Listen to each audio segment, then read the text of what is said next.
Maraming beses na kitang nilayasan, iniwanan at ibang pinuntahan. Parang babaeng ang hirap talagang malimutan. Mula sa dating ika-12 pwesto, nasa ika-13 na ang Pilipinas sa listahan ng mga bansang may pinakamalaking populasyon sa buong mundo. 109 million. That's the population as of May 1, 2020, according to government census. The number of Filipinos rose by 8 million between 2015 and 2020. Initial estimates show this continued to rise during the pandemic as the lockdown led to a baby boom as couples stayed home. Now it's 9 months since the Philippines started one of the longest and hardest COVID-19 lockdowns in the world. Restrictions have since eased, but the country's Commission on Population is warning that one unintended consequence will be a baby boom. Our correspondent in Manila. The Philippines has the fastest growing population in Southeast Asia. A detailed study has shown that the majority of pregnancies in the country are unplanned. Contraceptives are legal, but are too expensive for many poorer people. Aid agencies provide some sexual health information and services, but they have limited funds and face vehement opposition from the religious establishment.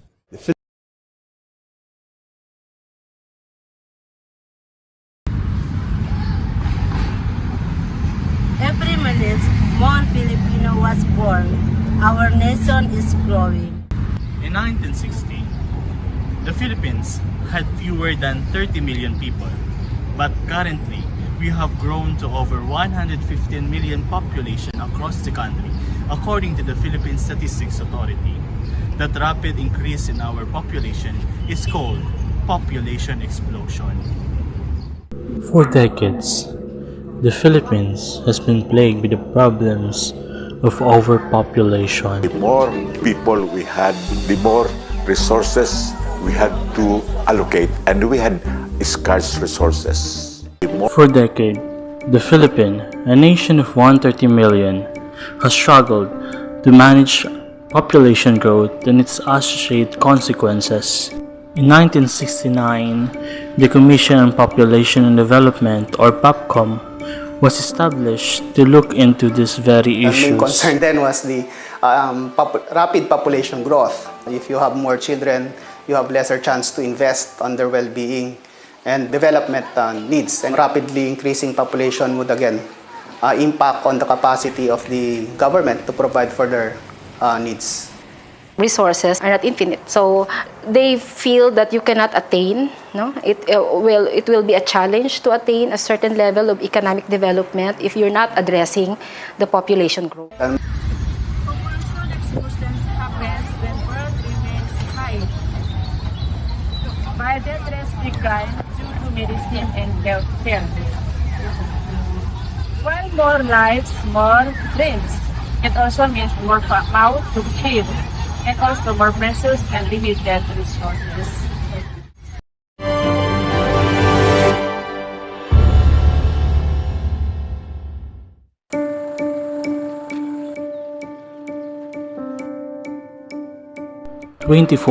Chari Deposito, who lives in Tarlac, a city 2 hours north of Manila. She used to work in retail but was laid off on the onset of the pandemic. Chari hopes to land a job in the Philippine capital, but after sending out applications to more than 10 employers, she's struck out so far. Sa kasalukuyan po, yung trabaho po dito sa Tarlac is limited lang po. Saka po, yung trabaho po dito, hindi po ganun karami sa Manila na saka po yung pasahod po niya is mas mataas po kasi sa Manila kaysa po dito. Like moths drawn into fire, people from rural region has flocked to Manila in search for new opportunities and jobs, which makes Manila one of the crowded cities in the world. Siguro po, pag natanggap po ako sa Maynila, pag nag-apply po ako ng trabaho, siguro yung magiging buhay ko po is, yun, makikisabay po ako sa siksikan ng jeep, pagka-uwi, hirap sa biyahe, hirap sa paghanap ng mga sasakyan, sa siksikan ng mga tao. Sobrang hirap po talaga sa Maynila, unlike po sa probinsya. Kaso nga lang po, sa Maynila po kasi yung maraming trabaho po. Sa Maynila ka po makakahanap ng talagang... Bustling streets and crowded neighborhoods here in Manila, over 14 million, is crammed over an area of 630 square kilometers, smaller than Singapore. No one in the Philippines has the most intense overpopulation and crowded environment than here. The urbanization problem remains a pressing population and development concern, no? Because right now in the Philippines we have a 52% urbanization rate, meaning around more than 50% of the Filipinos are living in the urban areas, and that's actually an increase from the 2015 level, which is around 49%. You crowd the city. You will have to share a lot of resources, no, in the city. So it can also be that you may displace others. So that's why we have urban slums, for example, because we don't have enough facilities for housing. We have traffic because there's just too many of us in the cities. For many years, the GDP of the Philippines has lagged behind its Asian neighbors, while contending with the population growth. Jostling for a share of the unlimited pie, the country now has a high rate of underemployment. Over 14% of our workers took jobs below their qualification levels. Sa ngayon po, sir, yung mga kaibigan ko pong nakakausap ko, yung sa kaibigan ko po, sa mall po sila nagtatrabaho po, sir. Merchandiser po sila sa isang Gaisano Mall, sa Unitap, ganun po. Pero yung mga natapos po nila is bird passer po sila ng teacher, engineer, ganun po.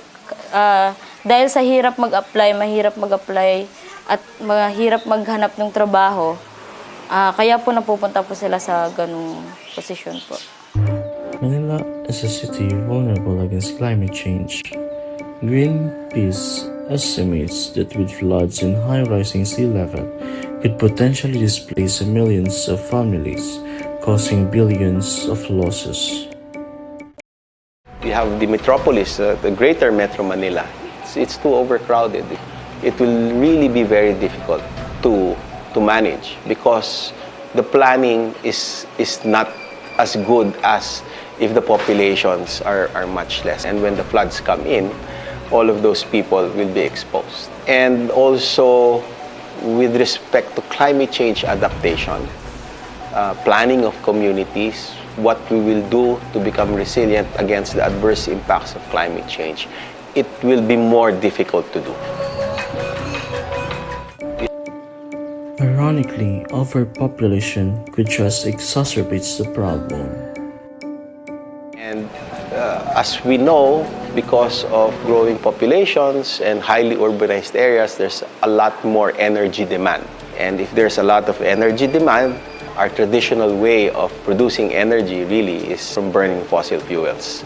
So that has a correlation with climate change because that's the primary energy source for the Philippines.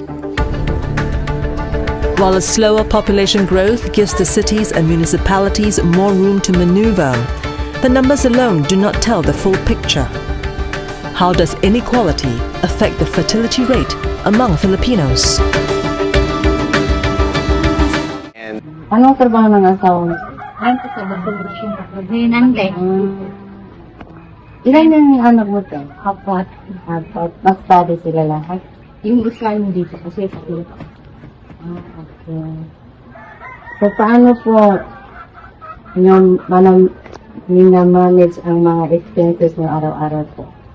Ano lang siya? Kailangan, budget po siya talaga nakakasya sa isang linggo ito. Pamasahe niya sa school. Baon. Pero para sa araw-araw, okay lang po yung Kasya naman po kung iaano talaga. Pero minsan kasi yung tipid-tipid sa ulam. Pero maayos naman po yan. Thank you po, Tim. Salamat po. Even in urban centers, there is a disparity among the rich and the poor. Aroma Compound in Tondo is one of the slum communities in Manila. It's difficult to say how many people live in these unauthorized settlements. The residents here are largely migrants from the rural provinces. For Marites, who left a provincial birthplace of Samar Island in western Philippines, Manila represented a ray of hope. But the harsh reality of urban life greeted her and her husband when they moved to Aroma Compound 3 decades ago. She soon found her 25 square meter makeshift home filled with her kids and grandkids. 12 po, 2 po yung patay. Bali, 10 po yung buhay ngayon. Ang babae ko po, 6. Tapos ang lalaki ko, 4. Bali, ang may anak sa akin, yung 3 kong babae.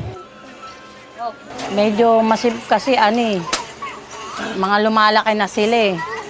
Kaya, kailangan medyo maluwag ang hinihigaan. Minsan po, nagkakapalit-palit yung nila. Katulad kanina, yung natatawag ko, yung Jomar, imbis na yung JR. Kaya nagkakapalit-palit sila ng mga pangalan nila. Kasi madami. Marites does odd jobs in the neighborhood, while her husband ferries passengers in a trishaw. Pangalan ang gagawin nyo, kaya ganyan ang gagawin mo. Ito na isulat mo. But with a meager household income of 9,000 pesos, or $170 stretching their monthly budget for food, utilities, transportation, and education is a challenge. Sa sobrang dami mo nang inaalagaan tas pakapos pa. Mahirap po kasi lalo na pagkapos sa financial, lalo pag malit ang kita, maghahagilap ka talaga ng panggastos para mapagkasya mo sa pang-araw-araw. But despite the tough conditions, there are still more opportunities here than in the provinces. Ang mas gusto ko na lang dito kasi dito, umikot ka lang dito, kikita ka na eh. Pag sa probinsya ka, magsasaka ka pa, magtatanim ka pa. Mahabang proseso pa ang gagawin mo para kumita ka.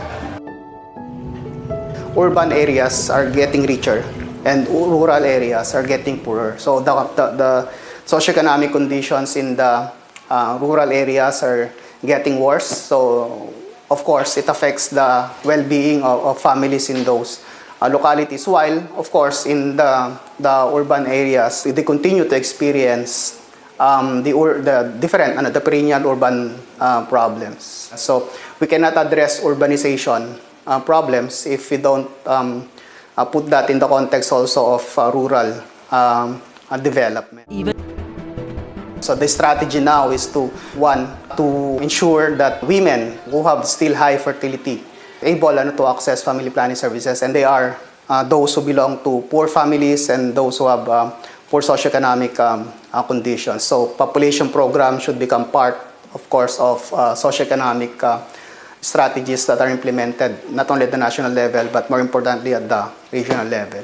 In terms of considering that women in the rural area are likely to be less educated, so maybe in terms of access to information and services of family planning is limited compared to urban areas. So then maybe to have a more targeted program, to make family planning services or reproductive health services more accessible to rural women, women in the rural areas. Minsan yun sa financial, yung kapos. Lalo na pag magsasabay-sabay magkakaroon ng mga karamdaman. Yun ang iniisip ko lagi sa mga apo ko at sa anak ko. Sa hirap talaga ng buhay ngayon, kailangan talaga kung mag-aano ka ng pamilya, kailangan 2 lang o kaya 1. Kasi pag madami, mahirap. Our solution for that overpopulation so-called problem is give opportunities to the people, and they will turn into the assets of the country. And now, with regard to the spread of HIV/AIDS, neither we believe in that. Instead, what we are proposing is the letter A and the letter B. A, abstinence for the unmarried, and B, be faithful to the married.